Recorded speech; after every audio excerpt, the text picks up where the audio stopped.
Bismillahirrahmanirrahim. Assalamualaikum warahmatullahi wabarakatuh. Alhamdulillah, summa alhamdulillah, wassalatu wassalamu ala rasulillah wa ala alihi wa sahbihi wa wala wa la hawla wa la quwata illa billah, amma ba'd. Alhamdulillah, senang sekali bisa bertemu dengan sahabat-sahabat semua di channel YouTube Magnet Rezeki. Saya doakan semoga Anda mendapatkan keberkahan, kemuliaan, kejayaan dari Allah Subhanahu wa Ta'ala, sehingga Anda semakin dekat dengan impian Anda, cita-cita Anda, hajat-hajat Anda, dan Anda pun semakin dekat dengan Allah Subhanahu wa Ta'ala. Oke, kita akan melanjutkan materi kita, dan kali ini kita sudah sampai ke jurus yang kedua berjudul Perisai Rezeki.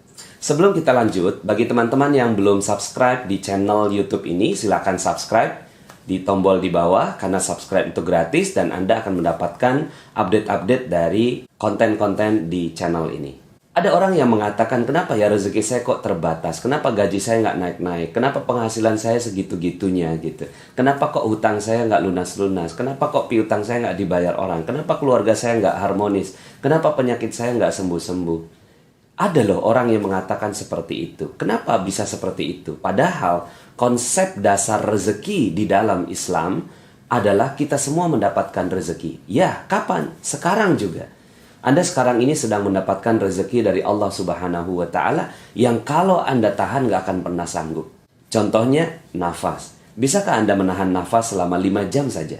Tidak akan pernah sanggup. Itulah salah satu contoh dari rezeki Allah Subhanahu wa Ta'ala. Kita nggak akan pernah sanggup menahan rezeki Allah. Karena rezeki Allah itu datangnya dipaksa. Kalau seandainya ada orang yang mengatakan bahwa kenapa kok rezeki saya nggak ada, kenapa kok rezeki saya terbatas, bukan karena rezekinya yang nggak ada, tapi karena dia menahan dirinya dari rezeki Allah Subhanahu wa Ta'ala. Konsep dasar dari perisai rezeki ini adalah rezeki itu datang seperti air bah. Dia seperti air yang banjir, turun dari atas, kita ada di bawah. Kira-kira kalau ada orang di bawah, lalu kemudian air banjir turun dari atas, ada nggak orang yang nggak kena airnya? Kayaknya nggak mungkin ya. Semua pasti terkena airnya. Hanya ada satu golongan orang yang ketika air banjir itu datang dan dia tidak mendapatkan airnya, adalah orang-orang yang membangun benteng, membangun bendungan, membangun perisai. Sehingga akhirnya air itu datang melimpas dan dia tidak terkena ke airnya. Begitulah konsep rezeki Allah Subhanahu wa Ta'ala. Allahnya mau kasih rezeki, tapi kitanya yang membangun perisai itu. Nah, maka kalau kita sudah memahami tentang konsep ini, untuk mendapatkan air bagaimana? Sederhana, buka aja bentengnya. Sederhana, buka aja perisainya. Begitu juga dengan rezeki. Ya, kita ingin mendapatkan rezeki berlimpah, bukan dengan bekerja, bukan dengan berusaha, bukan dengan berikhtiar, tapi dengan membuka perisainya. Ketika perisai ini dibuka, maka insya Allah rezeki Allah akan datang dengan berlimpah ruah kepada kita semua. Perisai inilah yang harus kita betul-betul perhatikan agar kita mendapatkan rezeki Allah Subhanahu wa Ta'ala. Perisai itu bernama dosa. Ya, tidak ada yang lain. Kalau seandainya kita sekarang ini berada dalam kesulitan hidup, kita berada dalam keterbatasan rezeki, bukan karena Allah tak mau kasih rezeki, tapi karena ada dosa-dosa yang menghalangi diri kita dengan rezeki Allah Subhanahu wa Ta'ala. Semakin tebal dosanya, semakin jauh diri kita dari rezeki Allah Subhanahu wa Ta'ala. Dan sangat erat korelasinya antara dosa dengan rezeki. Makin banyak dosanya, makin jauh rezekinya. Makin sedikit dosanya, makin Allah Subhanahu wa Ta'ala berikan rezeki yang berlimpah. Hal ini Allah Subhanahu wa Ta'ala kemukakan di dalam Al-Quran, surat Nuh ayat 10-14. A'udzu billahi minasyaitonir rajim. Bismillahirrahmanirrahim. Faqultu astaghfiru rabbakum innahu kana ghaffara yursilis samaa'a 'alaikum midrara wa yumdidkum bi amwalin wa banin wa yaj'al lakum jannatin wa yaj'al lakum anhara ma lakum la tarjuna lillahi waqara wa qad khalaqakum atwara. Maka minta ampunlah kalian kepada Allah. Innahu kana ghaffara, sesungguhnya Allah Maha Pengampun. Kalau Allah sudah ampuni, maka sederhana. Allah Subhanahu wa taala janjikan yursilis samaa alaikum midrara, akan Allah turunkan kepadamu hujan dengan lebat. Masya Allah, ya. Hujan dengan lebat, bukan dengan rintik-rintik, bukan dengan gerimis, hujan dengan lebat. Ini adalah tamsil dari rezeki, bahwa Allah Subhanahu wa taala akan turunkan hujan yang lebat. Hujan ini kan barokah, hujan ini kan rezeki. Allah tambahkan di ayat berikutnya, wa yumdidkum bi amwal, akan Allah tambahkan harta demi harta. Coba lihat konteksnya. Allah tidak mengatakan wa yumdidkum bil khairat. Allah tidak mengatakan Allah akan tambahkan kebaikan demi kebaikan. Tidak. Allah langsung katakan akan ditambahkan harta demi harta. Dalam bentuk jamak. Allah yang menjanjikan harta untuk kita di dunia. Ini adalah janji Allah Subhanahu wa taala. Tapi caranya bukan dengan yang lain. Caranya adalah dengan menghilangkan dosa. Ketika dosa kita udah hilang, maka Allah akan tambahkan harta demi harta, demi harta, demi harta. Mau berapa banyak? 100 juta per bulan? 200 juta per bulan? 300 juta per bulan? Ya, asal sebut. Kita minta kepada Allah Subhanahu wa taala, mudah bagi Allah. Syaratnya satu, sudah tidak ada lagi dosanya.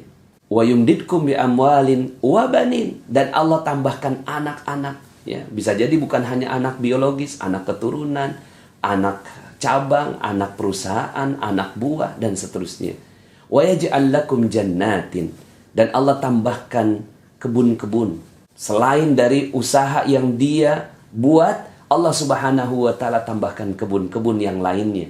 Mungkin kita bilang, ya Allah udah gak sanggup lagi ngurusnya. Wa yaj'al lakum anhara, dan Allah akan tambahkan sungai-sungai yang mengalir membuat subur itu si kebun. Setidaknya ada dua janji Allah dalam ayat ini.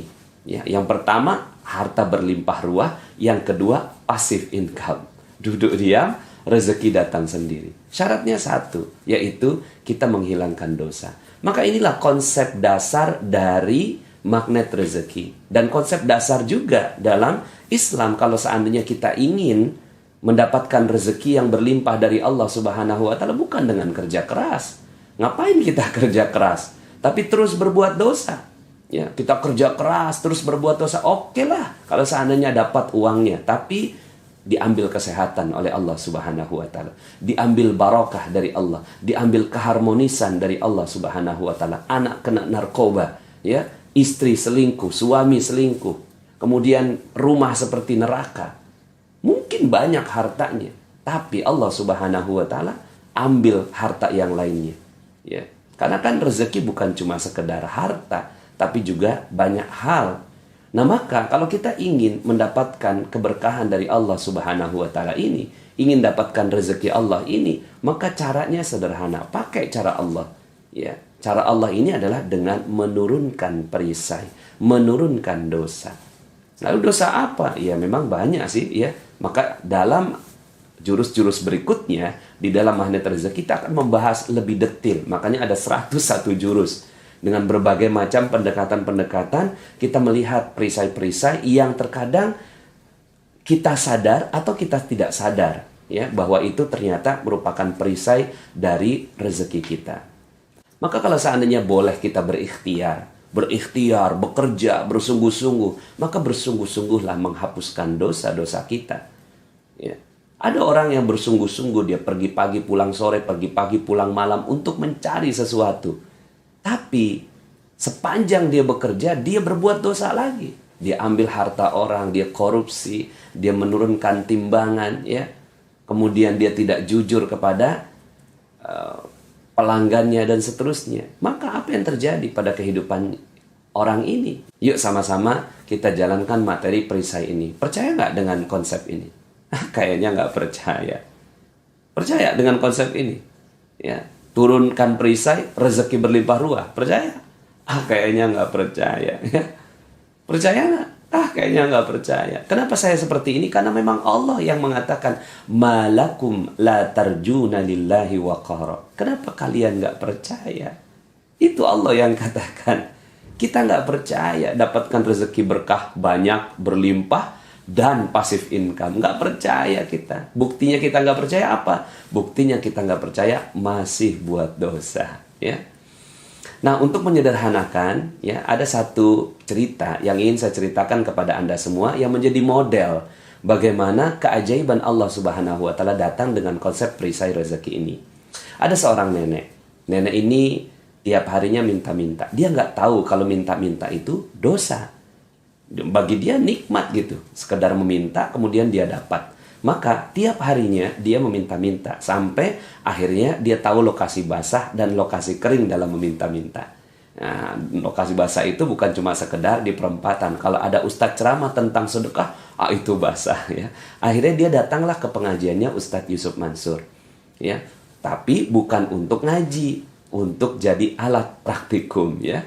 Pada saat jamaah semuanya didoktrin sama Ustadz Yusuf Mansur untuk bersedekah, dia ada di luar untuk menampung dana-dana sedekah. Sampai kemudian ketahuan sama Ustadz Yusuf Mansur, dipanggil tuh si nenek, "Nek, datang pengen minta-minta ya?" "Enggak Ustadz, enggak." "Jangan bohong Nek, banyak orang yang menceritakan seperti itu." "Enggak Ustadz, gini aja deh.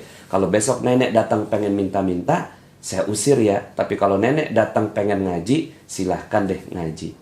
Besoknya tuh si nenek datang lagi, tapi udah berubah niat. Bukan lagi pengen minta-minta, tapi pengen ngaji. Satu hari ada Ustadz Yusuf Mansur, ada tuh si nenek, ada saya. Itu si nenek ngoceh aja depan Ustadz Yusuf Mansur. Wow gitu ya, nggak tahu orang yang diocehin orang sibuk. Lalu kemudian kata Ustadz Yusuf Mansur, "Udah Nek, nggak usah banyak ngomong, nih gue mau kasih duit ya. 250.000, tapi bukan buat nenek semua. 190.000 bagiin ke orang lain sebagai sedekah, 60.000 untuk nenek sebagai ongkos bagiin sedekah." "Paham?" "Nggak paham Ustadz," kata tuh si nenek. Ya, lalu kemudian kata Ustadz Yusuf Mansur, "Nas, terusin Nas, gue banyak urusan." Ya mungkin ya kalau cuma sekedar jelasin insya Allah bisa lah. Lalu kemudian akhirnya saya jelasin pelan-pelan. "Nek, Ustadz Yusuf Mansur mau ngasih duit 250.000. Betul kan Ustadz? Saya cari Ustadznya. Loh kok nggak ada?" "Oh maksudnya terusin Nas." "Bukan terusin jelasin doang, tapi terusin kasihin duit juga." Aduh, saya ya dijebak sama Ustadz Yusuf Mansur. Tapi dijebaknya yang baik. Lalu kemudian akhirnya saya keluarkan dompet saya, ada duit 300.000. Saya tunjukin sama tuh si nenek. "Nih Nek, ada duit 300.000. Tapi bukan buat nenek semua. 240.000 bagian ke orang lain sebagai sedekah, 60.000 untuk nenek sebagai ongkos bagiin sedekah." "Paham?" "Paham Ustadz." "Wah, cepet banget pahamnya." Ya, karena ada duitnya. Jadi orang kalau dijelasin ada duitnya cepat paham ya. Lalu kemudian 2 minggu kemudian saya ketemu sama si nenek ini lagi. Ya, dia nangis-nangis ya, terharu. "Subhanallah Ustadz, alhamdulillah." "Ada apa Nek?" Lalu kemudian dia cerita, "Itu Ustadz, duitnya saya udah tukerin duit-duit kecil. 2.000, 5.000, 10.000. Karena komunitasnya peminta-minta, cepet habis tuh duit." Sampai kemudian ada 3 orang datang ya. "Nek, ya, Nek, bagi sedekah kok kita nggak kebagian? Udah habis ya." "Jangan bohong dong Nek." Karena didesak, keluarlah bagian dia ya. 50.000 disimpan, 10.000 ya dikasihin sama tuh si 3 orang. "Bagi 3 ya, udah habis." Pagi harinya dia melakukan seperti itu. Malam harinya lewat depan sebuah rumah, namanya Ibu Hajah Maryam. Lalu kemudian dipanggil tuh si nenek. "Nek, sini Nek, ada apa Bu Haji?" "Nggak tahu nih, beberapa bulan ini saya terus keingetan nenek." Lihat kalimatnya, beberapa bulan ini saya terus keingetan nenek. Alhamdulillah tadi pagi saya sudah daftarkan nenek pergi umroh. Alhamdulillah. Saya takjub sekali dengan kisah ini. Ya, Allah Subhanahu wa taala yang mengatur ini semua kisah. Saya menyaksikan Ustadz Yusuf Mansur ngomelin tuh si nenek. Saya menyaksikan juga ketika saya harus melaksanakan tugas dari Ustadz Yusuf Mansur. Dan 2 minggu kemudian saya ketemu sama itu si nenek lagi. Siapa yang mengatur ini semua? Sepertinya Allah Subhanahu wa taala telah mengatur kisah ini untuk menjadi pelajaran bagi kita semua. Bahwa si nenek awalnya berdosa. Ya, tapi awalnya mungkin dia nggak sadar kalau itu dosa. Ya, karena kan orang yang meminta-minta itu dalam sebuah hadis disebutkan akan datang kepada Allah dengan sudah tidak ada lagi dagingnya. Artinya dengan tengkorak saja gitu ya. Saking dihinakannya orang-orang yang meminta-minta ini. Kalau minta sekali 2 kali, it's okay, wajar. Tapi kalau meminta-minta dan dijadikan profesi, nah ini dosa. Nah, awalnya sang nenek berbuat dosa. Sampai kemudian Allah Subhanahu wa taala tetapkan sebuah ilmu melalui Ustadz Yusuf Mansur. Itu pun dipaksa gitu ya. Dipaksa untuk melaksanakannya. Sampai kemudian akhirnya sang nenek ini alhamdulillah mau melaksanakannya. Dia ngaji, dia turunkan perisainya, dia perlahan-lahan turunkan perisainya. Semasa dia menurunkan perisainya itulah Allah Subhanahu wa ta'ala titipkan orang yang akan memberikan rezeki buat sang nenek. Coba bayangkan, ada seorang, ini saya sampai hafal betul namanya Ibu Hajah Maryam, ya.